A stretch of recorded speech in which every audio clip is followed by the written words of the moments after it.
Шындыққа әркімнің ақ бар таласы. Қазақстандағы факт-чекинг және медиа сауат подкастына қош келдіңіздер. Бәріңізге сәлем, қайырлы күн. Эфирде Шындық подкастының кезекті эпизоды. Бүгін бізде қонақта Әйгерім Құсайынқызы, заңгер, феминист. Әйгерім, қош келдіңіз. Рахмет. Әйгерім, мынау сұрақты бірден төтесінен бастайын. Мынау феминизм мәселесі Қазақстанда жалпы соңғы 5-6 жылдың көлемінде өте жақсы тақырып ретінде көтеріліп жатыр. Оны әркім әртүрлі түсінеді, әркім санасында әртүрлі, кейбір жерлерге әртүрлі түсіндіріліп жатыр, кейбір жерлерге жетіп жатыр, кейбір жерлерге жетпей жатыр деген сияқты. Сондықтан жалпы Қазақстанда былайынша айтқан кезде феминизм мәселесі, феминизм тақырыбы қалай көтеріліп жатыр? Репрезентациясы қалай жалпы? Қалай ойлайсыз, сіз осы салада зерттеп жүрген зерттеуші ретінде, маман ретінде айтарыңыз? Рахмет сұрағыңызға. Жалпы қазақстандық жағдайды айтпастан бұрын феминизм деген сөзге анықтама беретін болсам, жалпы психологтардың мынандай түсінігі бар ғой, адам неден қорқады, өзі білмейтін дүниеден қорқады дейді. Кейде феминизм сөзінің Қазақстанда өкінішке орай дисфемизм ретінде қолданылуы, немесе мүлдем бұл сөздің этимологиясына төркінін түсінбей жатып, қарсы шығатын реакцияларды өте көп байқаймын. Сол үшін феминизм деген латынның фемина, яғни әйел деген сөз, ал феминистік көзқарас ол терең философиялық ағым ретінде әйелдердің азаматтық, саяси, экономикалық, әлеуметтік, мәдени құқықтарын кеңейтуге бағытталған саяси, әлеуметтік, идеологиялық ағымдардың жиынтығы.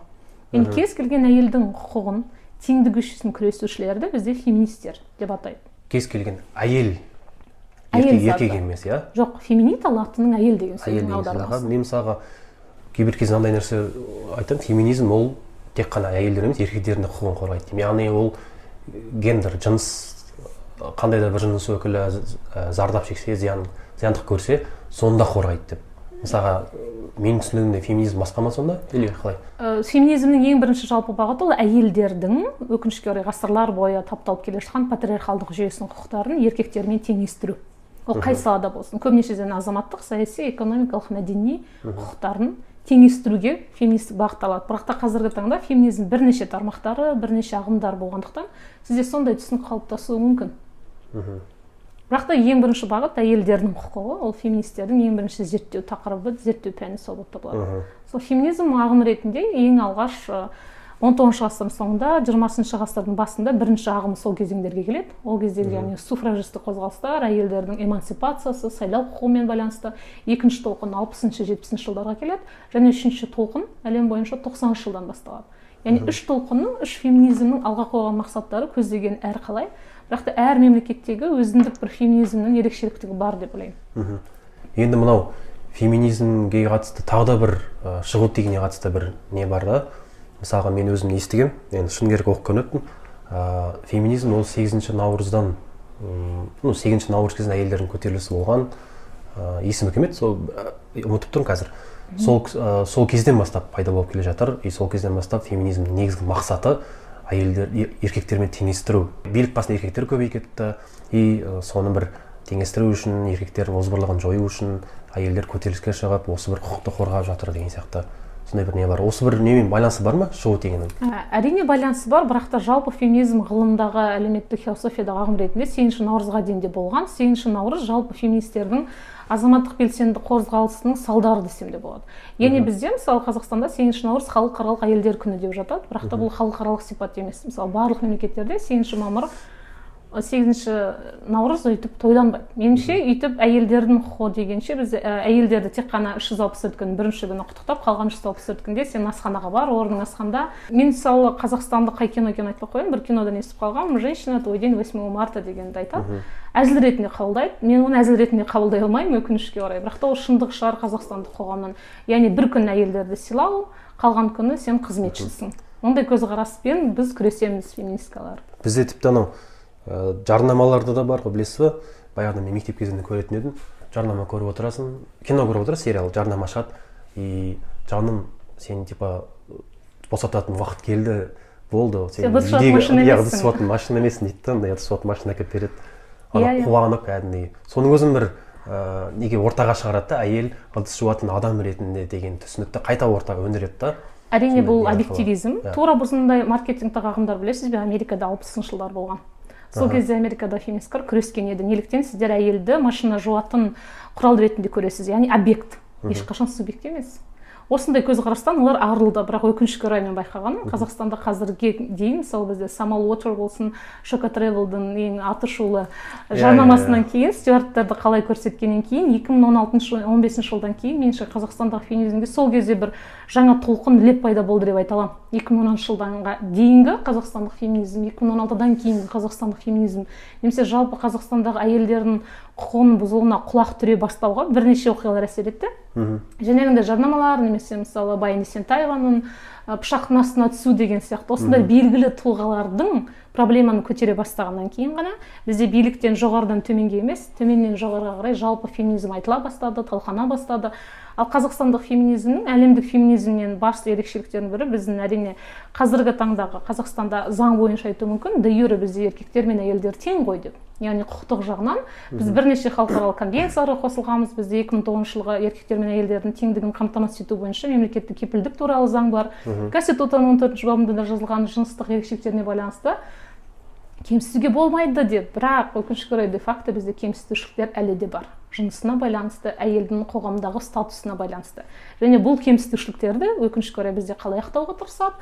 Бізде дәстүр, тарих, мәдениет, мораль, этика, дін деген мәселелермен ақтауға тырысады. Бірақ та мен тағы да ескеріп өтемін, біз конституция бойынша зайырлы мемлекетпіз және барлық мәселеге құқықтық тұрғыдан қарауымыз керек, баға беруіміз керек. Қыз баланы қазақтар әрқашан төрге отырғызған, немесе қыз баланы қонақ деп қараудың өзі меніңше ол адам құқығын шектеуге келеді. Меніңше кез келген қазақ мақалын қызға байланысты айтылған, қайта қарау қажет. Қайта қарау керек дейсіз ғой.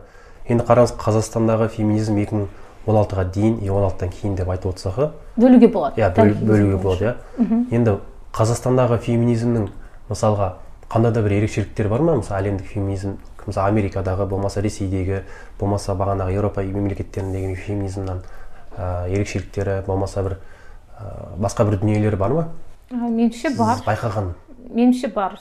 Себебі мысалы америкадық феминистерде олар патриархалды қоғамды, консерваторлық жүйені қолдайтын еркек азаматтармен немесе патриархалдық жүйемен күрес келе жатса да, Қазақстанда дәл осындай. Бірақ та Қазақстанда бізде білесіз, әрқашан бізде билік шығару формасында отырған азаматтар 90%-дан жоғары еркек азаматтар.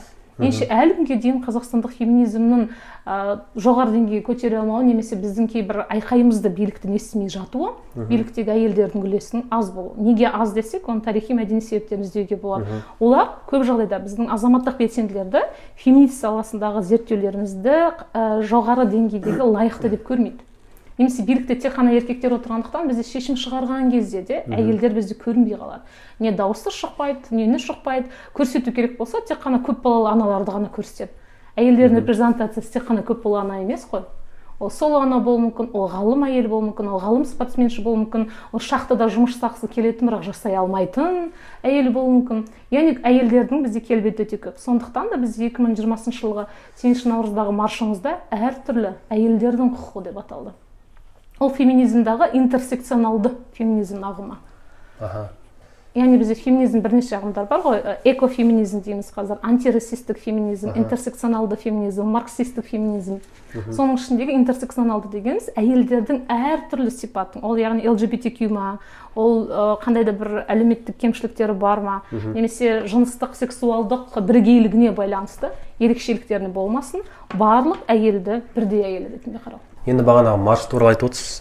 Бізде мысалға бір адам феминист болса или соның өкілі болса, мысалға міндетті түрде қоғам оны ЛГБТ-мен таңып қояды.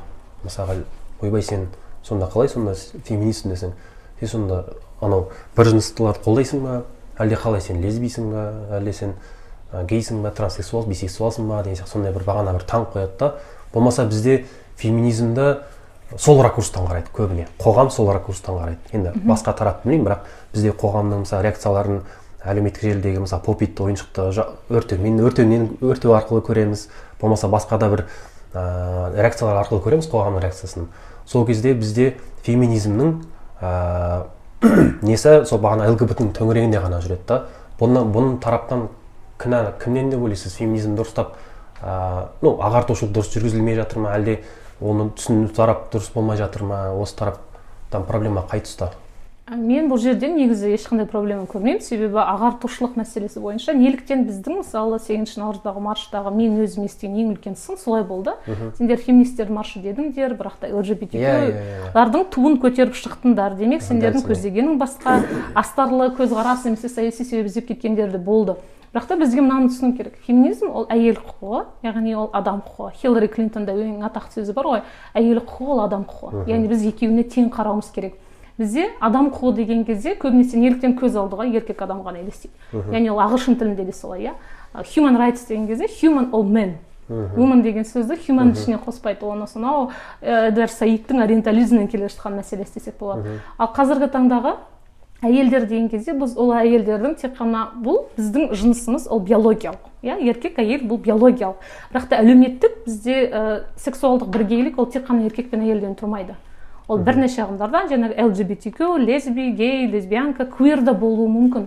Сол үшін біз 8 наурыздағы маршта өзіміздің әйел құқығын ракурсын адам құқығынан қарадық. Ол саған тек қана жынысына қарап әйел деп қана айтпа, сіз әлеуметтенуіне байланысты, гендерлік идентикасына байланысты да әйелдердің бірнеше түрі болады. Олар тек қана Қазақстан жарнамасында әдебиет кітабының сыртында тұратын кимешек киген бала ұстаған, бесікті тербетіп отырған ғана әйел емес.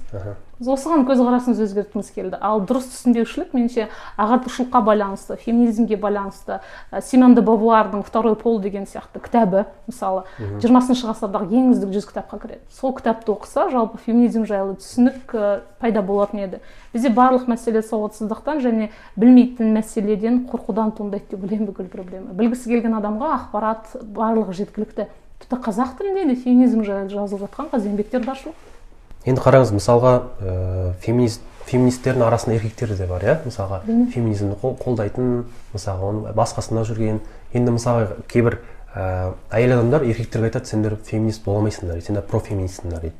Яғни сендер әйелдің басына өткенін сезіне алмайсыңдар, сендер босана алмайсыңдар, сендер етеккір киген кезде сендер ол сезімді сезіне алмайсыңдар деген айтып жатады. Енді осы нәрсе қалай сіздің ойыңызша дұрыс па, әлде жоқ, әлде бұл өйтіп бөлген дұрыс емес па, сен профеминистсің, сен андайсың деген сияқты. Бәрінің өйткені барының жасап отқан дүниесі бір, ол бәрін қорғап отқан адам құқықтары. Өйткені ол феминизм артында адам құқықтар да, ол жерде әйел болсын, еркек болсын, ол жерде мысалға. Сондықтан оны өйткені қалай ойлайсыз сіз профеминизм туралы жалпы? Мен өте қуаныштымын жалпы Қазақстандағы феминистердің портреті деп елестеткен кезде, ол тек қана әйелдер емес, және тек қана бір типаждағы әйелдер емес екендігіне. Еркектерді профеминист дейді, бірақ жаңағындай кінә, еркек азаматтар сіз ешқашан қыздардың етек киген кезде белі қалай ауыратынын, босанған кезде бүкіл 62 тамыры қалай босайтынын сезінбейсіз деген, ол физиологиялық тұрғыдан факті ғой. Бірақ та ол үшін оларды кінәлаудың қажеті жоқ, себебі табиғат олай жаратылды. Мен жаңа айтқандай, ол биологиялық артықшылығымыз, біздің кемшілігіміз, екі жыныстың екі түрлігі. Бірақ әлеуметтік тұрғыдан, жұмысқа алу жағынан, декретке шығу жағынан, бірдей жалақы алу жағынан, олимпиадаға бару жағынан бізде теңдік болу керек. Яғни әлеуметтік теңсіздікпен меніңше жыныстық теңсіздікті шатастыруға болмайды. Мен мысалы кейбір достар маған әзілдейді, егер сен феминисткасың ғой, ауыр сөмкеңді онда өзің көтер дейді. Осы жерде түсінікшілік пайда болады. Сендер феминистер күрестіңдер осыған, онда өз сөмкеңді өзің көтер дейді. Мен айтамын, осы жерде қайшылық. Феминизм ол физиологиялық, біздің антропологиялық, биологиялық айырмашылығымыз ешкім жоққа шығармайды. Бірақ әлеуметтік тұрғыдан біз теңбіз бе?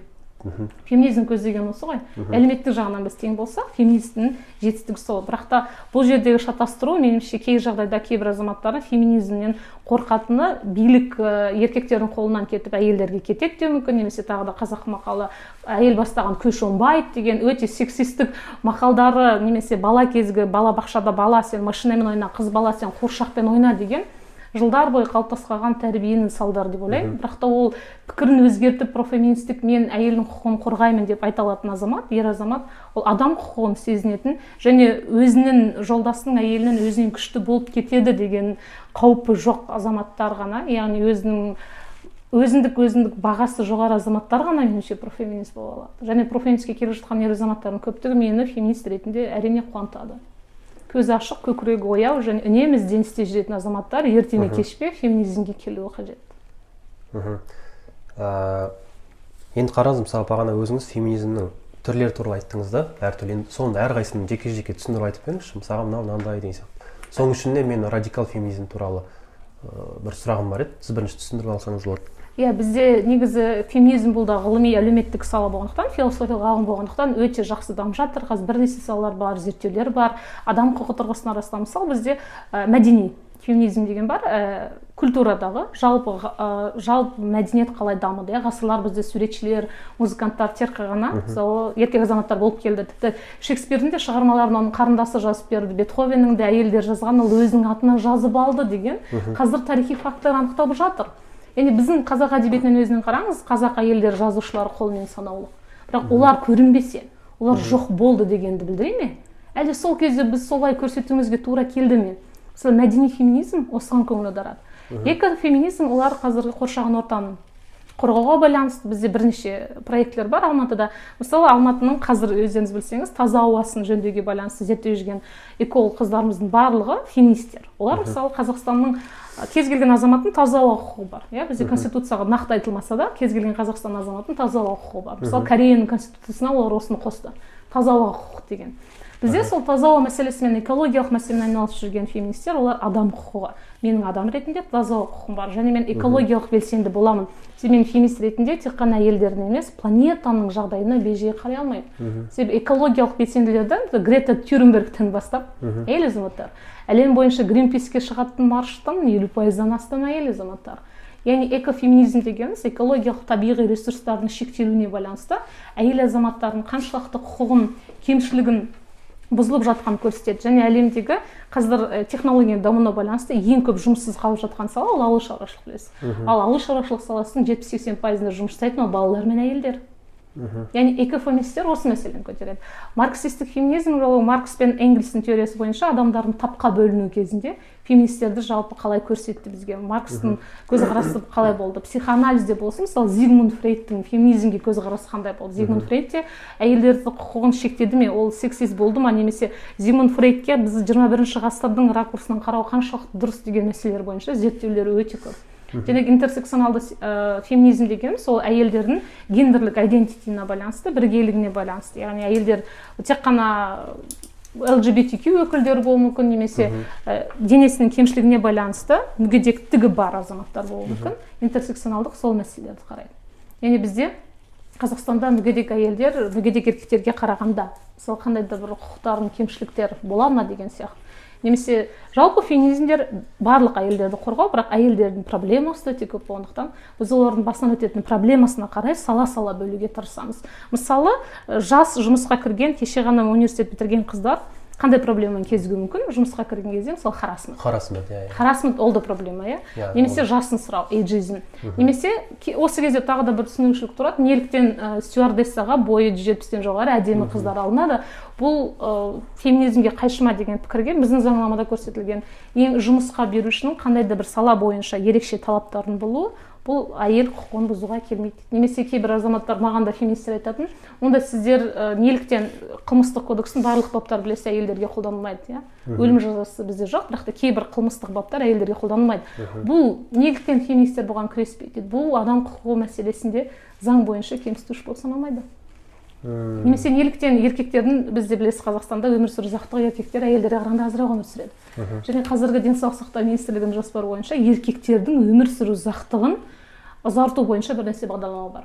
Ол әйелдердің құқығын шектеу дегенді көрсетпейді. Немесе неліктен біз қазір зейнетке шығу жасын теңестірдік қой, еркектер мен әйелдердің. Ол еркектердің құқығын артып кеткендігі немесе әйел құқығын шектелгенін көрсетпейді. Осындай салааралық феминистерді зерттейтін бізде либералды феминизм бар, поп-арт феминизм бар, өте көп қазір ағымдар.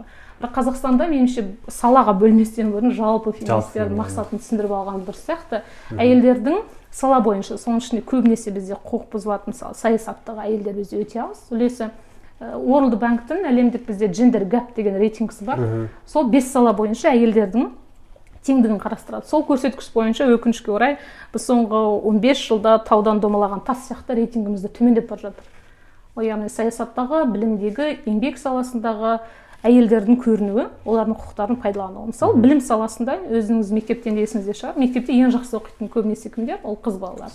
Университетте бізде бакалавр көп оқитын қыз балалар, PhD-да қыз балалар. Бірақ та бір әйел прокурорды атай аласыз ба Қазақстанда? Немесе жоғары сот судьясын. Жаңағы жақсы оқыған қыздар қайда кетті? орта жолда қалай көрінбейтін бейнеге айналып кетті. Неміз осы мәселелерді көтереміз феминист ретінде. Ал бағана мен сұрағымды оралайын. Мысалы қараңыз, феминизмнің түрлерін айтып отырсыздар да. Енді қараңыз, бізде білесіз, радикальный деген бағыт бар кез келген салада, иә. Осы феминизмде де мысалға қазір көп байқап жүрміз. Мысалы радикальный бағыттағы нелерді байқауға болады, енді кейбір нелерде мысалға оны мысалға фанатизммен шатастыруға бола ма? Мысалға қараңыз, қазір феминист болу қазір мысалға модада делік, иә. Кез келген адам мысалы феминизм десе, мысалға оның ішіне не екенін түсінбей жатып, оны зерттеп жүрген саласын білмей жатып мысалға да. Сондықтан осы радикалды бағыт көбіне осы фанатизмнен туындамай ма? Менше радикалды феминизмге мен мысалы арамда достарымда қыздар бар. Иә, мен өзімді радикалды феминист санаймын деген сөз. Радикалды деген сөз негізі нормадан шектен тыс. Мысалы бізде көбінесе қазақстандық контекстте радикалдың дінмен салыстырады. Мысалы радикал исламистер деген сияқты. Радикал деген қалыптасқан нормадан бөлек ережені қолдаушылар, немесе мүлдем бар жүйемен келіспейтіндер. Мысалы радикалды исламистер деген біздің мысалы КМДБ-ның бекіткен құжаттарын оқымайтын, ұлттық қауіпсіздік комитетінің тыйым салынған діни кітаптарды оқитындарды біз радикалды экстремалдар дейміз, исламистер дейміз. Ал феминизмдегі радикалдыны мысалы бізде Қазақстанда көбісі түсіне бермейді.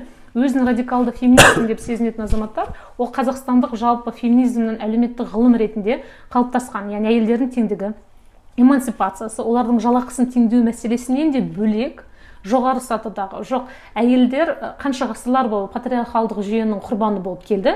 Біз енді шыдамаймыз. Біз яғни келіссөз жүргізбейміз патриархалды жүйемен. Біз еркектердің ешқандай келісімге келмейміз. Біздің өзіміздің көздегеніміз барды айтатын феминистер өзін радикалды деп көрсетеді. Бірақ та ол жалпы феминизмнің меніңше мен өзім қолдайтын бағыт, себебі бізге ондай радикалды феминизм де керек. Кейбір жағдайда шешімдерді тезірек қабылдау үшін, кейбір салада бізде эмоциямен емес, радикалды емес әдетіспен түсіндіру Қазақстанда кейде жемісті ұштады.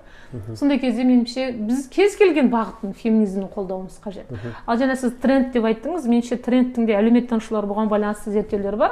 Кез келген азамат мысалы тренд ол уақытша болуы мүмкін, иә. Мен 2 жыл феминист болып отырамын, бірақ та соның өзінде ол феминизм туралы 1-2 кітап оқып, соған феминизмге келуі мүмкін. Мысалы, неліктен мектептегі ер балалар темекі шегіп көруге тырысады, сол кезде темекі ол маскулиндікпен, ер жетудің белгісі еді ғой. Сол сияқты да мен өзім феминистпін деп санаса, олар меніңше кем дегенде 1-2 кітап оқып, феминизмге соңғы нәтижесінде келуі мүмкін. Мен сол үшін өзім феминист деп санайтын азаматтарға сыни көзқараспен емес, бірден кітап оқуға, немесе өзімнің әдебиеттер тізімі бар, осыны оқып көріңізші деп ұсынуға тырысамын. Яғни ондайлар бар, иә? Сол арқылы келген, тренд арқылы келгендер, иә? Қазақстанда өзін феминистпін деп айту қазіргі таңда меніңше ерлікке сай деп ойлаймын. Себебі өзің феминист деген кезде сіз бірден жаңағы хейтті, жағымсыз дайын болуыңыз керек. А ЛГБТ дегеніміз ол адам құқығы.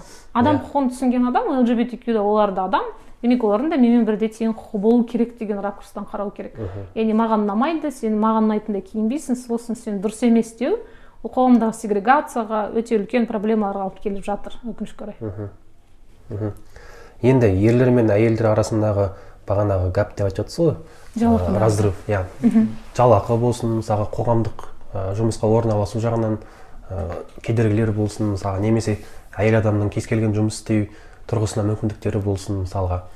Осыған байланысты бізде Гүлзада Сержан мен Жанар Секербаева біраз нелер көтерді, иә? Мамандықтарын, әйелдерге шектеу қойылған мамандықтарын. Енді осыған байланысты сіз не ойлайсыз? Қателеспесем 2022 жылдан бастап кез келген әйел жұмыс жасай алады. Осы жөнінде толыққанды айтып берсеңізші. Бұл өте керемет жаңалық. Мен үшін 2020 жылдың басты жаңалығы осы десем болады. Қазақстан Республикасында әйелдерге тыйым салынған мамандықтар тізімі болды. Жалпы бұл тізім бар екенін білмеген азаматтарға меніңше өте таңғаларлықтай жағдай. Себебі 21 ғасыр әйел адамдардың құқы тең. Бірақ неліктен бұндай тізім бар деген тереңнен үңілетін болсақ, бұл тізім жалпы КСРО-да болған. Қазақстанда КСРО-дан қалып қалған, және осы 2020 жылға дейін ТМД мемлекеттерінің ішінде тыйым салынған мамандықтардың саны жөнінен ең көп, ол 278 болды, 48 болды. Сөйтіп азайып, 200-дің өзі өте үлкен мамандықтар тыйым салынды. Және Қазақстанда бұл тізім әлі күнге дейін сақталып келді, бірақ өте қуанышты жағдай 2022 жылдың 1 қаңтарынан бастап Жанар мен Гүлзат істейтін феминитаның нәтижесінде, солардың қажырлы еңбектерінің нәтижесінде бұл тізімді жоюға қол жеткіздік. Өте үлкен жетістік, жалпы қазақстандық феминизмнің үлкен жетістігі. Бұл мамандық неге бар десек, кейбір азаматтар түсінбей жатады, неліктен бұндай мамандық бар? Бірінші тұрғыдан заңгер ретінде айтатын болсам, бұл сіздің конституцияда көрсетілген таңдау құқығыңызды шектеу. Мен мысалы әйел азаматпын, мен Алматыда жүретін метроның электр пойызын жүргізуші болғым келеді. Мен бола алмаймын. Неліктен? Себебі ол денсаулық сақтау министрлігінің қаулысы бойынша тыйым салынған мамандықтардың бірі. Мен енді өзіме критикалық сұрақ қойып, мен неліктен бола алмаймын десем, сол заңнамаға сәйкес өзіңіз түсінген шығарсыз, бұл қаулының авторы денсаулық сақтау министрі болғандықтан, әйелдің кез келген әйел затының бірінші міндеті ол бала туу. Әйел азаматтың репродуктивті құқығы оның азаматтық саяси білім алу құқығынан жоғары санап келді КСРО-да. Яғни сіз әйел болып тудыңыз ба, сіз бала дүниеге әкелуіңіз керек. Сондықтан сіздің денсаулығыңыз мемлекет сізге бала туушы машина ретінде қарайды. Яғни репродуктивті, сіз бала алып келсеңіз дүниеге, сіз өзіңіздің міндетіңізді орындадыңыз. Ал сіз бала кезден электр машинасы болғысып келіп, сол арманды жүзеге асыра алмағаннан кейін бақытсыз болып өттіңіз бе? Оған алаңдамады КСРО. КСРО-ның бұл саясатын мен ақтамаймын, бірақ та оның себептері неге десек, сонау беби-бумерлардың кезінде соғыстан кейінгі бізде демографиялық ақаулықты, алшақтықты жабу мақсатында бүкіл әйелдерді үйге қайтып бала туу деп тікелей айта алмай, жанама түрден заңмен осындай шешім шығарылды, әйел азаматтарды үйде тұрғызып қоюға мәжбүрледі. Бірақ ол өткен ғасырдың елшісінде, бірақ 21 ғасырда мұндай мамандықтардың болуы біздің үкіметтің жалпы әлі де әйел азаматтарға маман, ғалым, космонавт, зерттеуші ретінде емес, ана, әпке, қарындас, адам санын көбейтуші аппарат ретінде қарауы негізі өте өкінішті жағдайда 21 ғасырда. Сол көзқарасты біз өзгертуіміз керек. Тіпті кез келген әнде болсын, қыз бала ол сенің қарындасың дейді. Бірақ та сіз оған қарындас деген рөлі үшін ғана сыйласаңыз, сіз оны әйел деп көріп тұрған жоқсыз. Мен мысалы бізде мынандай көзқарас бар, жұмыста сол көшеде қараңғыда келе жатырсыз, біз бір қызға қамқорлық көрсетіңіз, қарындасым деп қараңыз. Яғни ол сізге қарындас функциясы үшін ғана бағалы, әйел болған үшін емес. Көрдіңіз бе, біз осылай әйелдерді жадыдан тыс кемсіту нормасына алып келе жатырмыз. Яғни ана, оларды сыйла, ол болашақ ана ғой. Ол бала дүниеге әкеле ме, әкелмей ме, ол әйелдің өзінің құқығы таңдау екенін біз түсінуіміз керек. Бала туғысы келмейтін әйелді сынамауымыз керек. Отбасы құрғысы келмейтін әйелді сынамауымыз керек. Біз оның таңдауын сыйласақ қана, біз феминизм түп нәтижесін түсінеміз. Ол әйел, ол менімен тең, ол адам. Ол баланы дүниеге әкелуші, мемлекет үшін өте тиімді, жұмсақ, сіздің тұрмыстық жағдайыңызға барлық жағдай жасайтын, еңбек жұмысын жасайтын, ол үшін ешқандай жалақы сұрамайтын сіздің үй күтушіңіз емес. Енді мынау пандемия кезінде әйел басшылары, әйел президент болған басшылар жақсы ниетті деген сондай бір не бар, иә? Зерттеу бар, иә? Иә, зерттеу бар, кәдімгідей медиаларда, талай медиалар жазды, Нью-Йорк Таймстан бастап қателеспесем. Мысалға бізде қалай ойлайсыз, сол заманда мысалы денсаулық жарайды, енді президент үлкен аппаратты алмай қойық, қарапайым денсаулық министрі әйел адам болған кезде бәлкім басқаша болар ма деген сияқты бір сізде ой қалыптаспай ма? Қалыптасады, әрине. Мен жалпы арманым Қазақстанның бірінші президенті әйел болғанын көру. Жалпы әлем бойынша лидерлер ішінде қателеспесем қазір 18 әйел адам билік басшысында, үкімет басшысында. Сіз жаңа айтып отырған кейстер өте тиімді болған. Ол Финляндия мен Жаңа Зеландияның кейсі. Екеуі де әйел азаматтар. Мысалы Финляндияның премьер-министрінің 2 анасы бар. 2 анасы деген бір жынысты отбасыдан шыққан. Яғни бір жынысты отбасыдан тек қана нашақор, білімсіз адамдар шығады дегенге қарсы контраргумент ретінде қолдануға болады. 2 анадан шыққан әйел азамат Финляндияның премьер-министрі болды, ол жақтан меритократия бар. Солтүстік Скандинавия, Еуропа мемлекеттері жалпы әйел құқығы жағынан мейлінше гендерлік балансқа жақындап қалған мемлекет. Бірақ біз түсінуіміз керек, әлем бойынша гендерлік алшақтықты жойған мемлекет жоқ. Мүлдем ондай мемлекет жоқ. Бүкіл әлемде гендерлік теңсіздікті жою үшін бізге 250 жыл керек. Демек менің шөберем де оны көре алмауы мүмкін. Біз соны 250 жылды 210 жылға азайту үшін қазір меніңше барлық феминистердің алдында сондай мақсат тұрған сияқты.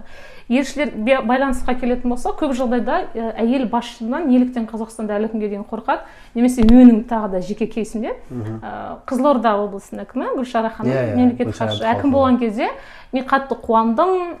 Сол кезде кейбір азаматтар маған айтты, достарым, көреміз енді Қызылорданың қалай құлдырайтынын. Дәлелдейді, әйел азамат ол жақсы әкім еместігін деген кезде мен өте ауыр қабылдадым бұндай комментарийді. Жалпы неліктен? Себебі бізде әлі күнге дейін әйел азамат басшы болса, оған сенімсіздік, немесе ол шешім шығарған кезде ақылға емес, сезімге жүгінеді деген сондай көзқарастар бар. Яғни оған меніңше жылдар бойы, ғасырлар бойы қалыптасқан көзқараспен емес, зерттеулер керек. Зерттеулер әлемде керісінше жоққа шығарып отыр. Әйелдер басқарған компания кризистен тез шығып кеткен. 2008 жылғы дағдарыста, қазіргі пандемия кезінде ең көп табысқа жеткен, шығыны азайтқан компаниялар басшысында әйел отырған компаниялар. Енді осыдан ер азаматтар меніңше қорытынды шығару керек сияқты, критика іздеуден емес, немесе ол жетістікке жетсе, ол жағдайға байланысты болды. Ол әйел болғаннан кейін ғана жақсы көшбасшы емес. Оның күйеуі жақсы болғаннан кейін осындай көшбасшы деп айтатын да көзқарастар бар. Яғни әлі де әйелдердің жетістікке жеткенін бізде толық мойындаумен бағалау жетіспейді, өкінішке орай. Денсаулық сақтау министрлігі әйел болса басқаша, әрине гипотетикалық миллион сценарий құруға болады, бірақ та денсаулық сақтау жағдайында меніңше бәлкім басқаша болатын шығар. Себебі біздің басқару стильдері әйелдердің эмпатиясы, денсаулық сақтау министрлігіне локдаун кезінде эмпатия өте қажет болды деп ойлаймын. Сол үшін бәлкім басқаша болар ма еді деген болжамды айтасыз аға сонда. Енді қараңыз, колониал, постколониал кезең деген кезең бір аға, болмаса деколониал кезең деген бірінен соң бірін өткенді. Дәл сол сияқты феминизмде де пост немесе депатриархализация деген түсінік бар ма? Мысалға, қазір біз патриархализм кезеңде өмір сүріп жатырмыз ғой. Осыдан кейін уже постпатриархализм, одан кейін депатриархализм. Сол кезде әйелдер өздерінің сонау патриархализм кезіндегі жоғалтылған құндылықтарын қайтару үшін күресіп, сол үшін бір жұмыс жасайды деп ойлайсыз, мысалы сондай кезеңдер бола ма бізде феминизмда? Өте қызық сұрақ. Жалпы тарихтан білесіздер, жалпы адамзаттың дамуы барысында көптеген қоғамдық бірлестіктерде бізде матриархат болған. Кейін матриархат қалай патриархатқа ауысып кеткенін, ол жаңағы еңбек күшінің индустриалды заманауи қажеттіліктерге байланысты.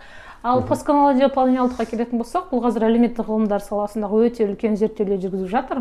Яғни колониалдық сана деген құлдық сана ғой. Яғни құлдық санадан арылу, немесе қарапайым алатын болсақ, феминизмге байланысты мен мынандай критикада естіп қаламын. Неліктен Қазақстандағы феминистер барлығы орыс тілді?